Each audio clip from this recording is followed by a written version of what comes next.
Welcome back, everybody. We're talking about sleep. Amazon link to this is in the description box down below, as always.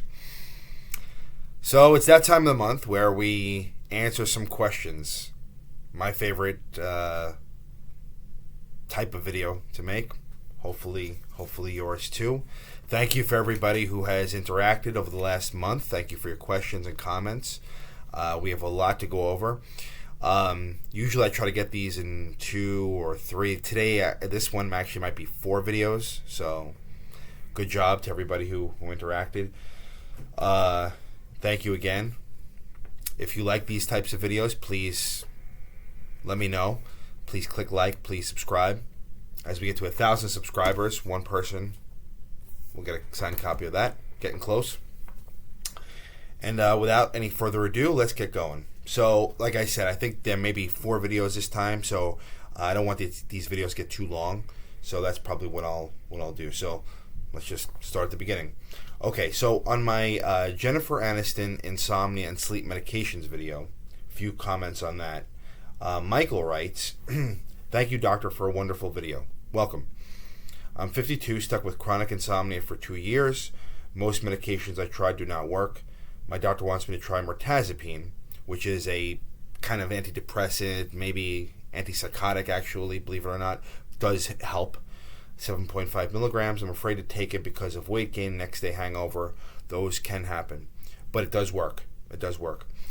Do you feel it's a good medication for sleep? Yes, I do, in the right patient, especially in a case where somebody has tried many other things. I think it's worth giving it a try. I also heard about trazodone for sleep, but I know it's not FDA approved. It has weird side effects. I actually would prefer you to try trazodone first because it doesn't really have the weight problems. The weird side effects, I have to say, trazodone, the main thing that I see is just kind of that next day hangover effect, which if you start low enough really shouldn't happen. So I would actually prefer you to use that as opposed to mirtazapine, but I don't know you, so that would be my suggestion. And the fact that it's not FDA approved, it's a lot of nonsense, personally, I think. Any suggestions would be greatly appreciated. Yeah, okay, I tried Ambien, Lunesta, didn't work. Sleep hygiene, no help either. Yeah, I would say start with trazodone first, and actually that's going to be a next question and answer will be a lot on trazodone. Plus, there's several videos on this channel about trazodone.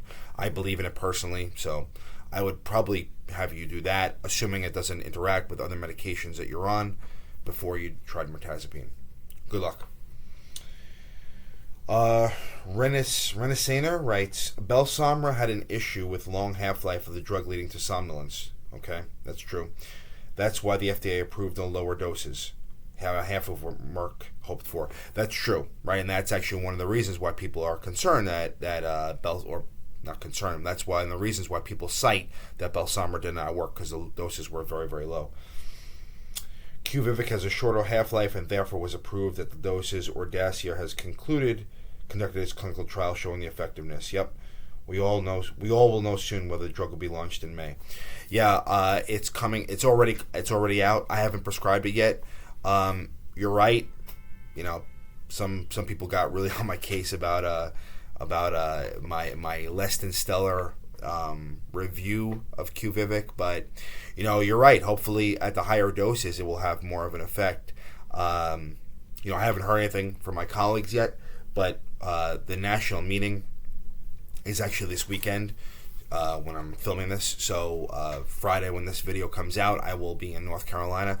So I'm looking forward to hearing people's experience with it, those who have prescribed it. Hopefully, like I said, hopefully it's effective and it works. It'd be great to have another medication at our disposal for insomnia. So I will report back. I'll give a report of my findings during the meeting. But thank you for that. Dana writes, I was diagnosed. This is also on the Jennifer Aniston insomnia and sleep medications video. Dana writes, I was diagnosed with latent sleep initiation syndrome, which is insomnia, or delayed sleep phase syndrome, can be one or the other. Tried all the over-the-counter stuff, no success, had slept well for 50 years, worked as a rotating shift before I retired, and have lost my sleep cycle. Okay. Struggled with it for about 5 years. Found out Percocet puts me out like a light. I take 3.7 milligrams. Doctor put me on trazodone and made me so hyper. Also had jerking and twitching. Tried Belsomra, couldn't get any sleep.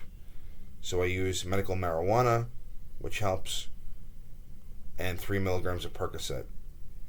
Maybe the QVivic will help, but has anyone tried it in my natural? Has anyone tried it?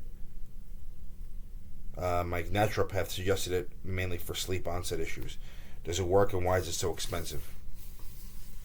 I would just use Percocet. My doctor will hardly give me any, and it's dangerous. Yeah, Percocet for sleep disorders, I really would advise you to not let that go too far because it is addictive. I sometimes use methadone for restless leg syndrome, but outside of that, Percocet for sleep, you're going down a potentially very, very addictive, bad road. So I would definitely have you not use that. You had mentioned you had medical marijuana, Belsomra, trazodone made you hyper. I mean, you could try QVivic. Certainly, talk to your sleep specialist. It certainly is less problematic than Percocet. It's we know more about it than we do medical marijuana for sleep. If trazodone didn't work, I think it's worth a try for sure.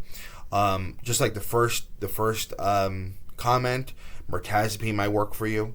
Okay, so I don't know if you're seeing a sleep specialist or a psychiatrist, or I don't know who you're seeing, but certainly a discussion has to be had. Percocet though is not a good thing. Okay, Percocet, if it's used because I have pain and that's the reason I can't sleep, and I take that, it helps me sleep, that's fine. But really, outside of that, you really want to be very, very careful. So I would consider mirtazapine. I would consider QVivic. Medical marijuana may help, but again, it's not really working that well in this case, and we don't know the long-term effects of that. So, yeah, I would say try one of those other two things before you use Percocet as your regular thing. So, good luck to you guys. Yeah, there's some tough stuff I'm hearing here. And delayed sleep initiation syndrome, I think you may mean delayed sleep phase syndrome. The best thing to do there, because a lot of times, I actually have a couple videos on this, so I urge you to watch those. A lot of times patients get misdiagnosed as insomnia as a result of that, because it's like their body clock is just not letting them get to sleep because their clock is not telling you it's time to go to sleep at this time. The best thing to do for that is to melatonin at nighttime and then wake up at the same time every day and get some sunlight immediately. Okay, sun is actually the strongest time giver, the strongest time giver, or Zeitgeber is the name for it, that we have. So using melatonin and whatever other medication you use at bedtime or close to bedtime, and then waking up the same time and getting 20 minutes of sunlight, not staring at it but just being outside, can be very, very helpful. But you really have to stick to the same time, wake time and sleep time every day. Otherwise, you'll kind of veer off. So I hope that helps. Pretty complicated case. Hard to do over a video like this, but hopefully I've given you some paths to go down. All right, so that was this video. Part 2 will happen next week. So keep an eye out for that, and thank you for everybody who asked a question. More to come. Until next time, sleep well.